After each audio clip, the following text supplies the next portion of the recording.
hey, actually, I need to make sure that I'm keeping up. I need to make sure that I'm contributing to this team. And that only comes from the culture that leadership sets. So that's also a key part of it, making an aspirational program where people feel proud to share that they're part of this and they're part of this community, learning and growing together. If we're running a great program, people hopefully are coming out of it really energized and inspired, but they can then be really focused on doing everything, doing it all better. I'm going to be better at this. Focus on what's the one thing that you're going to do next week. Hi, I'm Blair, and welcome to Sparks, a series by Interactive Workshops. In every episode, we discuss how to spark something in work and in life, from how to spark a pay rise to how to spark contentment, and even how to spark a healthy culture. Today, we're discussing how to spark engagement with learning.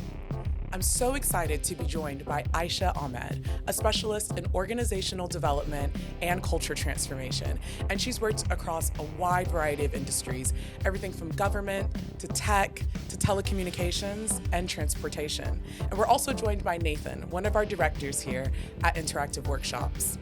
Welcome to the show. How are you, Aisha? Thank you for that amazing intro. I'm really excited to join the Sparks podcast. I'm feeling good today. I'm ready to chat all things learning and engagement.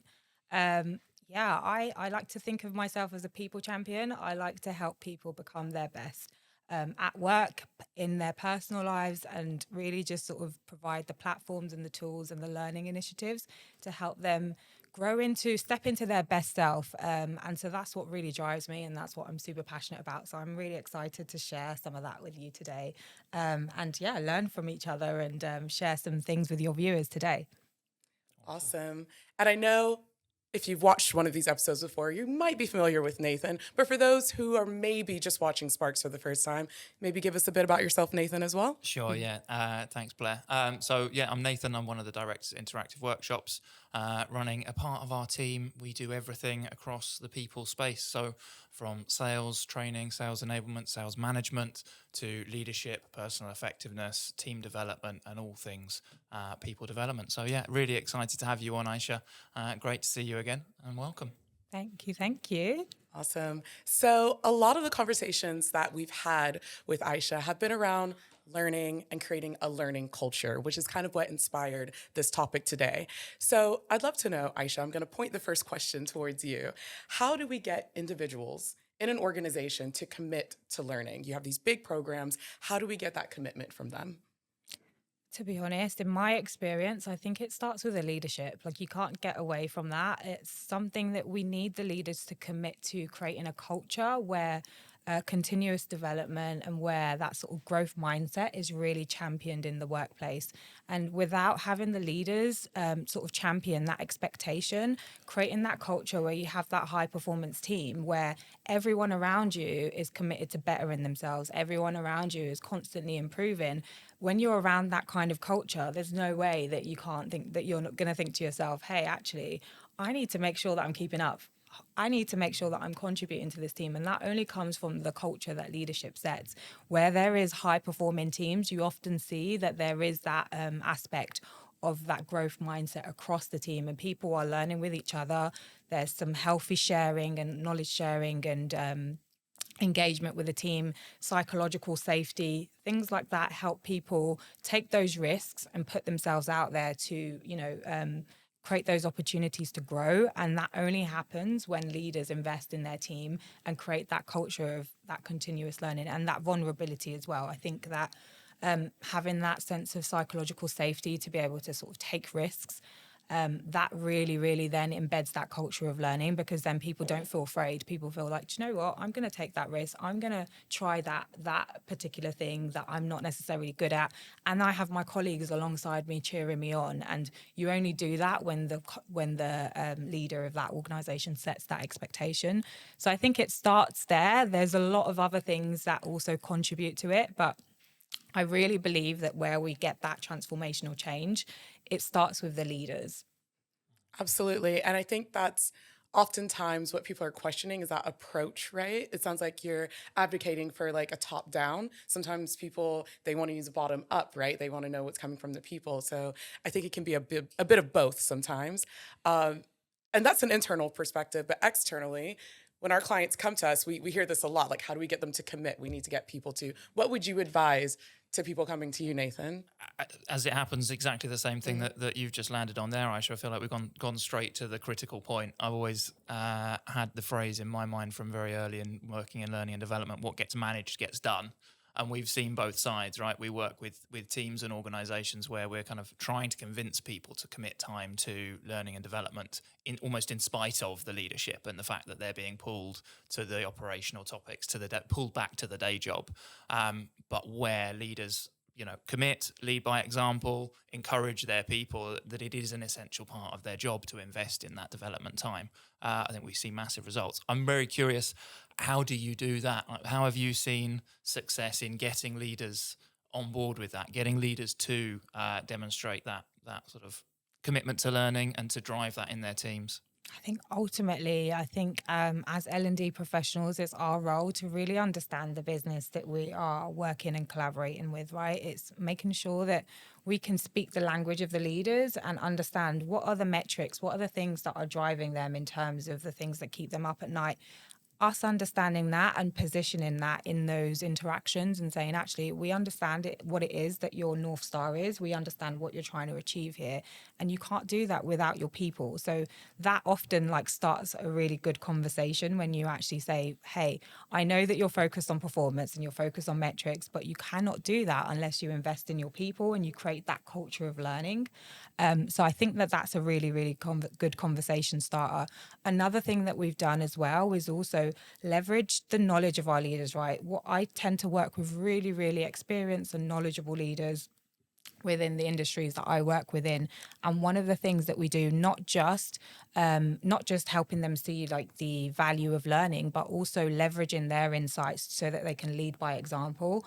I love onboarding some of our leaders to actually be a leader as teacher. So sometimes I approach some of our leaders and ask them to actually become an advocate for the program, but also get into the ring and help them actually become a facilitator and share things that they're passionate about, share their own learning journey. And that really, really works well because one, people think, right, okay, if my leader is actually investing their time in learning and committed to growth and becoming better, then why am I not doing that? So that kind of leads to that sort of lead by doing and that sort of inspirational mindset of leading by example, but then also it helps them see the value of it, right? When they get into the learning and development ring and they're teaching and coaching others the same way that we do as learning facilitators and learning leaders, they then start to see, actually, they get the feedback straight from the learner in the session to say, oh, wow, that was really powerful.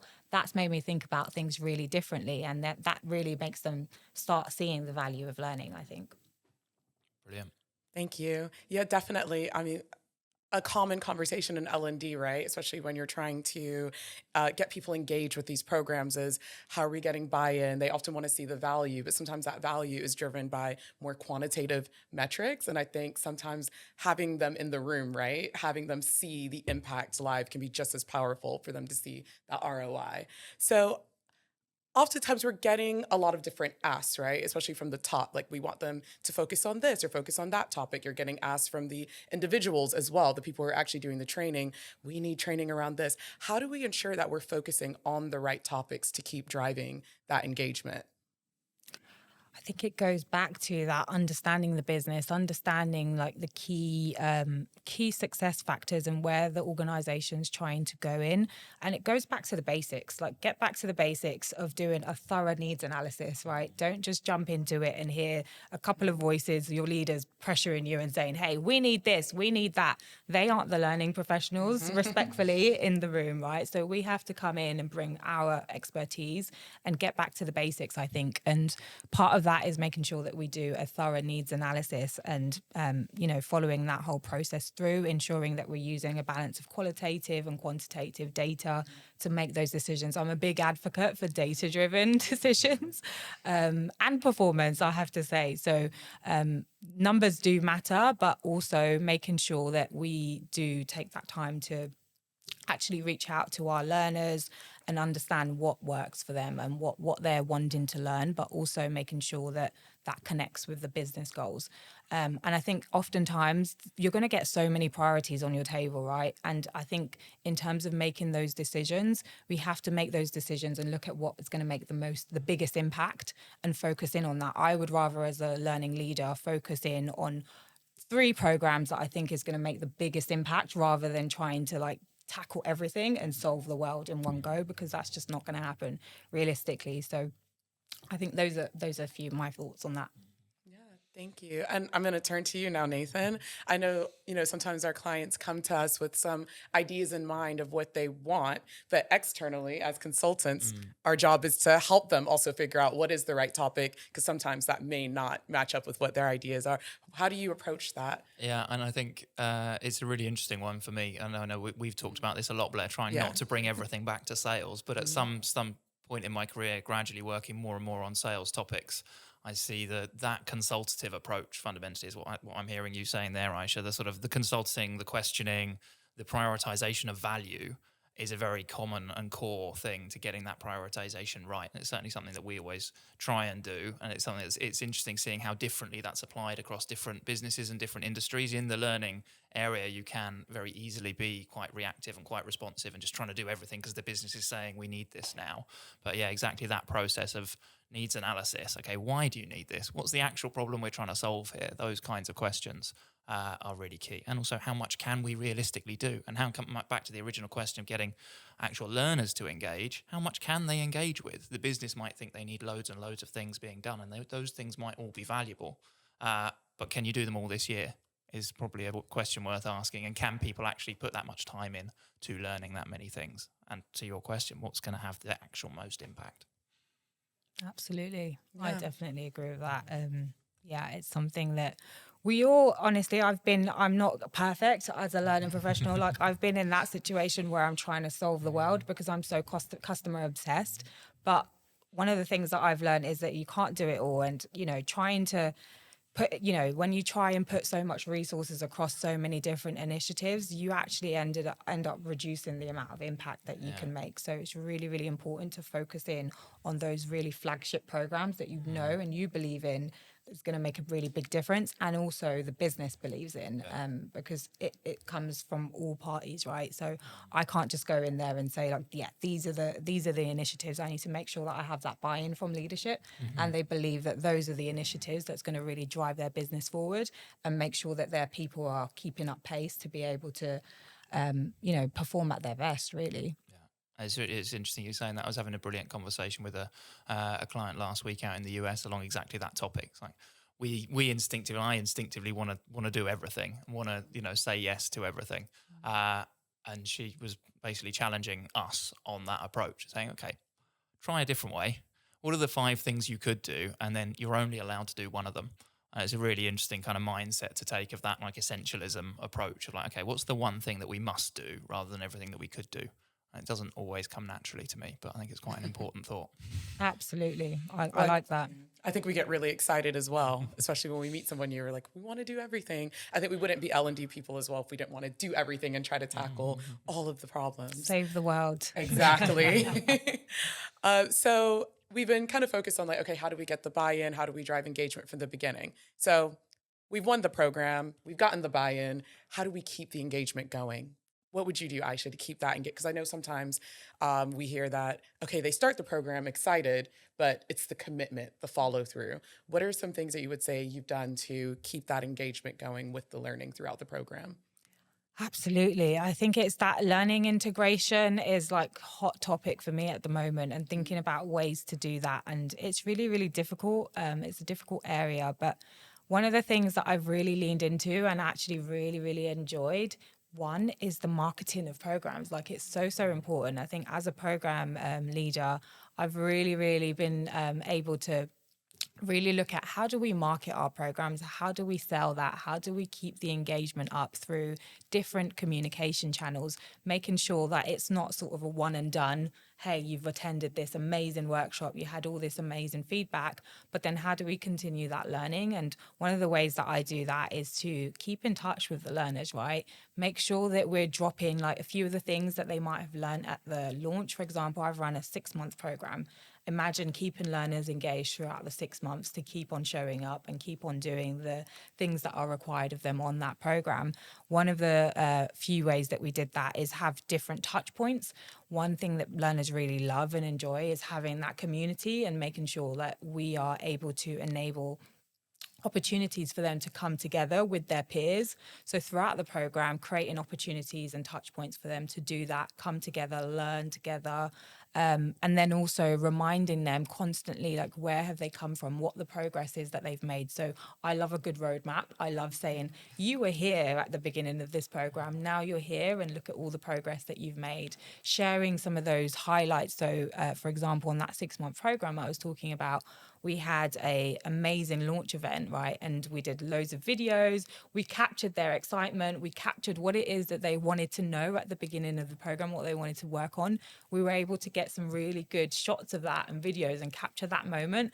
And what we did is like sort of trickled those sound bites throughout the program. So we were able to say like, hey, do you remember when you started this program? And here are the things that you wanted to learn, as well as also making sure that we had lots of on-the-job learning and on-demand content that they could tap into, and reminding them. So almost like sort of prompting them to then continue that learning journey. So we had opportunities for them to learn through micro learning. So like micro books is really popular at the moment. I don't know if you're seeing that, but people love being able to, find out how can they read a 300-page book in 15 minutes and find what the highlights are, right? We're all super busy. So that's been super, super popular.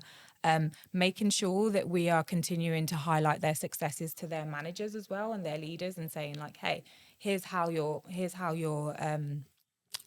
employee is getting on this program. Here's the progress that they're making, because that then also leads into the recognition part of things, right? People want recognition.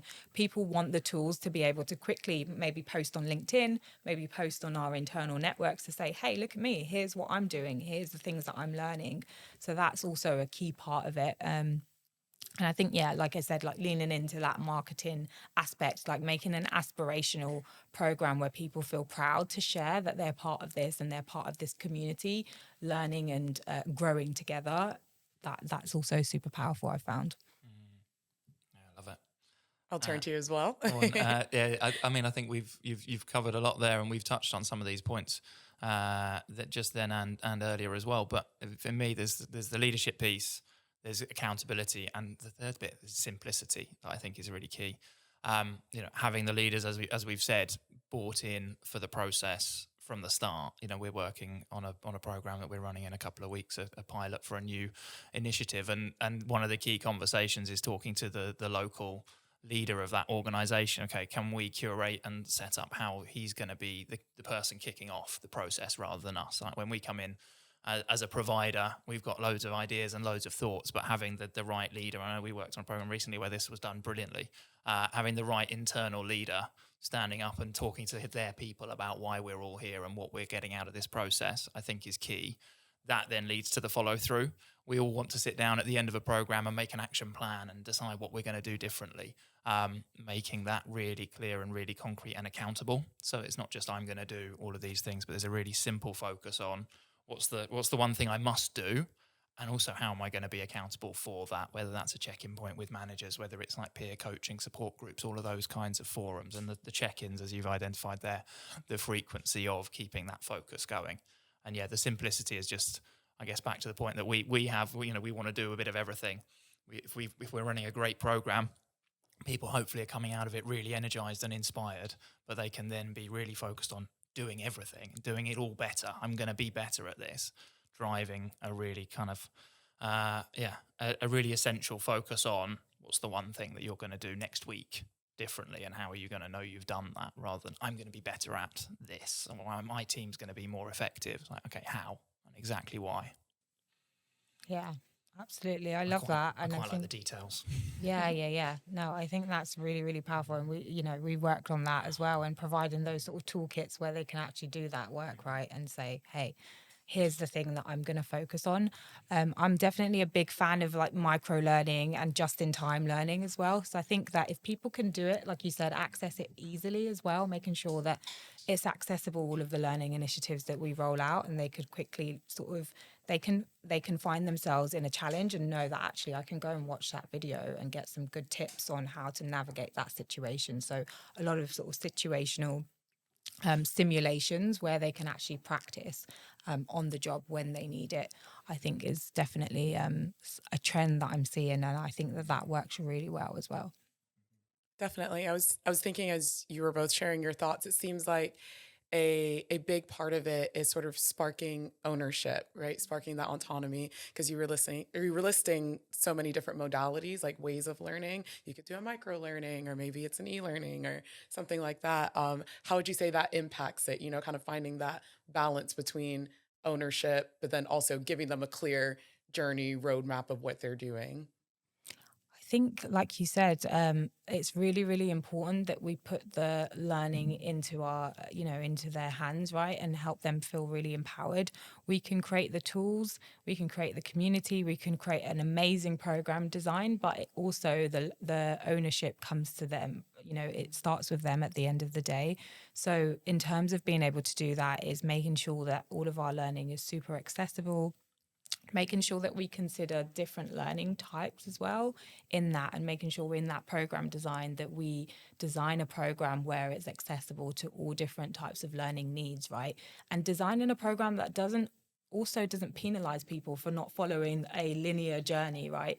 We should create a program where people can access and touch and go in different in the way that works for them. So we don't, when we do these sort of 6-month programs, we do not penalize people and say, oh, you must go through it in this linear approach and you must do this and then you must do that. Of course, there are sort of mandatory elements that we feel are really big success factors, but everything else we make sure that we design a small proportion whereby we say, okay, this is something that you have to attend for whatever reason. There's a reason behind that, but we make sure we design it in a way that's flexible and that people can actually utilize it, because we don't want to just tick, for it to just be a tick box exercise where people feel like, okay, done this, but actually, can we provide tools for you to be able to, one, assess where you're at, understand what your super strengths are and what are your areas of growth, and then be able to design the program in the way that works for you. So one of the programs that I worked on recently, we did do an initial sort of assessment where participants could understand what their growth areas were and what their strengths were, and that way we provided them that information to say, like, here's what came out of it, here are some of the things that we might recommend. So we provided a playlist of learning and said, here are some of the things that you might want to do given your results, but it's completely up to you. And we put the ownership on them to then sort of build their own journey. And we give them the building blocks and give them the power to be able to build their own path. I think that works really well, and it's really important to consider that in the program design. So yeah, it's fascinating thinking about the sort of the marketing of programs and how to create that pull, how to create the appetite. How do you then deliver on that? You've obviously then got to design all of the different things that could be in a program to deliver the excitement that you've created. How do you go about that? So for me, I love a good pilot, making sure that we do that due diligence to make sure that we do that market research. So love when we're building programs, making sure that we are holding focus groups and making sure that it resonates, whatever branding that we're building around that program resonates with our learners, right? What we've learned, or what I've learned recently in terms of working on programs, is make it sound exciting, right? Sometimes you might be, that you've got to deliver some sort of compliance training, or you've got to deliver a sales training and get people better at outreach or whatever it might be. But you don't want to just label it another, oh yeah, come ahead to this sales workshop. Sometimes it really serves to make sure that that marketing that you have is an aspirational, sort of an aspirational brand that you build around that, and making sure that it sounds engaging, it sounds exciting. You want people to peek up and be like, oh, that sounds interesting. What's that about? I'm a very visual person. I know everyone's different, and we need to make sure we cater towards how people engage with the content that they see, but making sure that we build that engagement and that excitement around it. So quite often when I'm launching a program, I make sure that I have a communications and a marketing plan around that, not just the building on the deliverables and the engagement, but making sure we have a communications and marketing plan, whether that is through internal networks or external networks as well. People love to also, celebrate their successes, share what they're doing, and making sure that you have a brand where people feel happy to be part of this program is really, really important, and building that excitement around it and giving them the tools. So oftentimes, if we want a lot of buzz and marketing around some of our programs, what we'll do is create a sort of toolkit so that it makes it really easy for learners to then sort of share, hey, I've just done this, whether that's through certifications or badges, digital badges that they can actually then kind of promote to their network internally and externally to say, hey, look, this is what I've done, this is what I'm part of. So that's really, really important. And I've actually found that I really, really enjoy that side of program management and trying to create that buzz and create that aspirational branding that people want to be engaged with. It's really fun, isn't it? Thinking about kind of what hooks people in and maintains that engagement. We play a lot with that. I constantly annoy the team because I'm obsessed with alliteration. Like the impact of having alliterated, consistent, like module titles in a program. It seems so weird and simplistic, but it really, I mean, it works for me anyway. Maybe it doesn't work for everyone. Oh, it actually, I mean, we do tease Nathan a lot about that, but it works because it catches on. You know, you start building an acronym for it. You have a name for it. Exactly. Yeah, the branding is so important. And I actually do want to ask a bit more about that because I know we were sort of chatting about it yesterday, but with the internal marketing, we were sort of comparing it to sales, right? And with sales, you have to do sort of that needs analysis, understand the customer in order to give them a good value proposition when you're trying to present something to them. So if we think about that internally, right, when you're creating that internal marketing, there's a value prop that you sort of have to give to individuals or leaders that will be engaged with the program. Do you tailor that value prop depending on who you're talking to when you're doing that internal marketing for a program? Absolutely. And I think that's key, just navigating life, right? Or navigating the corporate world. You have to tailor your communication. You have to tailor your approach because everyone's different.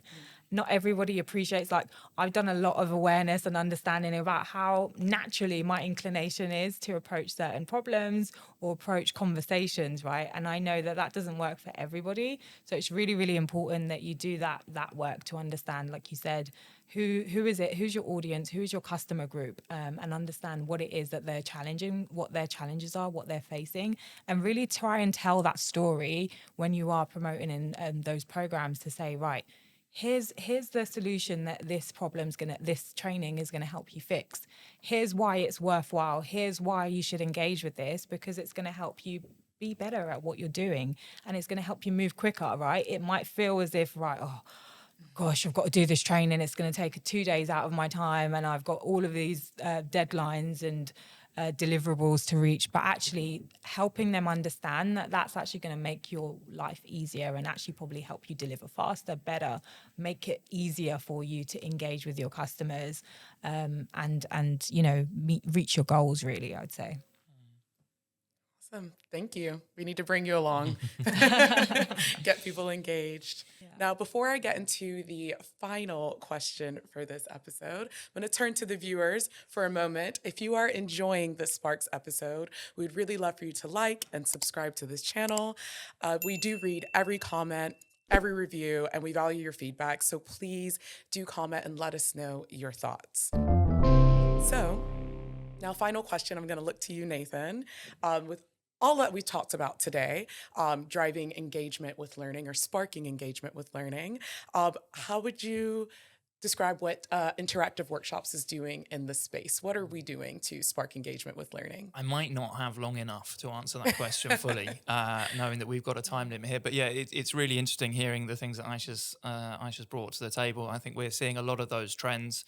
We talk a lot about the power of our studio here, but all of those kind of micro learning, on demand, highly interactive videos, simulations, all of that kind of stuff. And so that's really exciting. And I think It's just really interesting. Back to that point of the needs analysis, always thinking about some people, some organizations, some teams really still want the face-to-face learning, but how we can support the longer term process, because we can't very often get people all together for weeks at a time. So yeah, that blend of styles and approaches for different learning approaches, I think is always a really interesting conversation that we aim to have at the start of every process, and how we actually deliver that varies massively. Thank you. And thank you, Aisha, for joining us. We really appreciate all the insights that you shared today, and we'll see you next time.